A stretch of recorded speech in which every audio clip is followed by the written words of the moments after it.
Okay, so for all you strategy game fans out there, have you heard about this new one, Ark of Charon? Yeah, I've seen it around. It just came out beginning of this month, November 7th.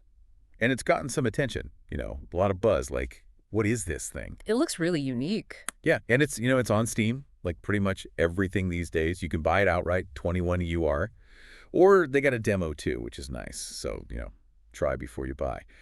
Always good. But this game, like the whole concept is just, it's kind of wild. Yeah, I saw a trailer. It looked pretty crazy. Think like, imagine a walking city, right? But it's like built on a giant tree.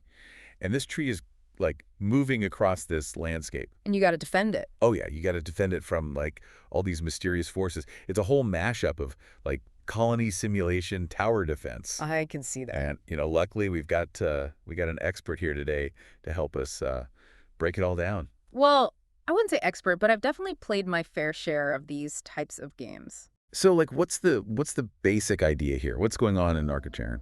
Well, you basically got to build this fortress city on this giant tree. And like you said, it's mobile. It moves around, so you got to manage resources, keep your colony happy, and defend against all these attacks. So it's like constantly on the move, this tree. Yeah, that's what makes it really different. You're not just building a static base. You're always on the go looking for resources and trying to survive.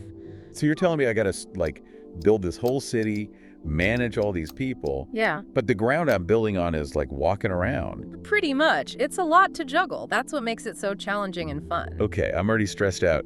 So like, how does that even work in the game? Like, what are you actually doing minute to minute? So, like, in a lot of colony sims, you've got to take care of your people, make sure they have food, shelter, all that. But then you also have this tower defense element where you got to build walls, turrets, traps, all that to defend your tree from these creatures. So it's like you're constantly switching gears. Yeah. Between like city management and then, oh no, here comes an attack. Exactly. And resources are limited. So you got to decide, do I upgrade my defenses? Yeah. Or do I build more housing for my colonists? Those are the kinds of choices you're making all the time. Oh, man. See, this is where I always mess up in these kinds of games. Like, I focus too much on one thing, and then, bam, everyone's starving, or we get overrun by, like, giant spiders. Yeah, it's a tough balance. But that's what makes it so rewarding when you figure it out.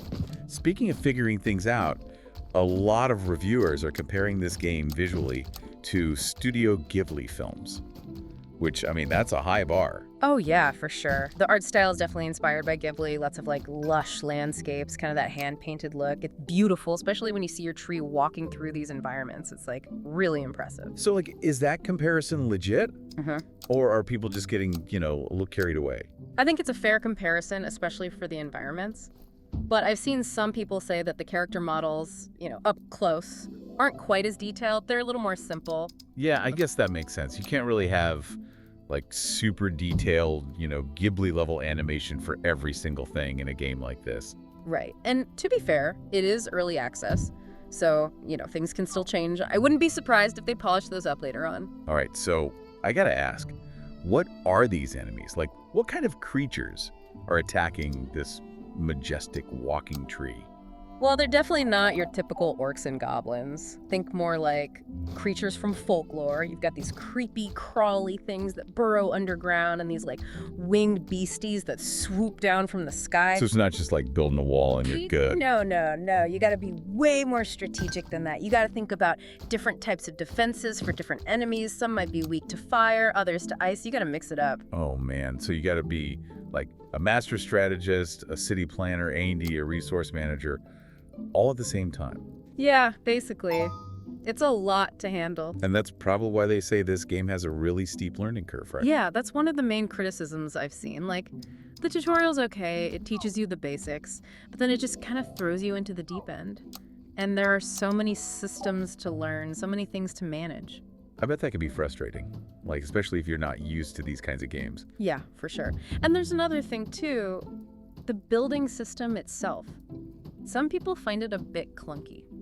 What do you mean by clunky? Well, like, placing buildings, especially on the curved surface of the tree, it can be a bit fiddly. The controls aren't always as precise as you'd like. Especially when you're trying to aim manually, it can be a bit of a pain. So, like, you're trying to build this intricate defense system, but the game's like, nope, you put that turret in the wrong spot. Yeah, it can be frustrating.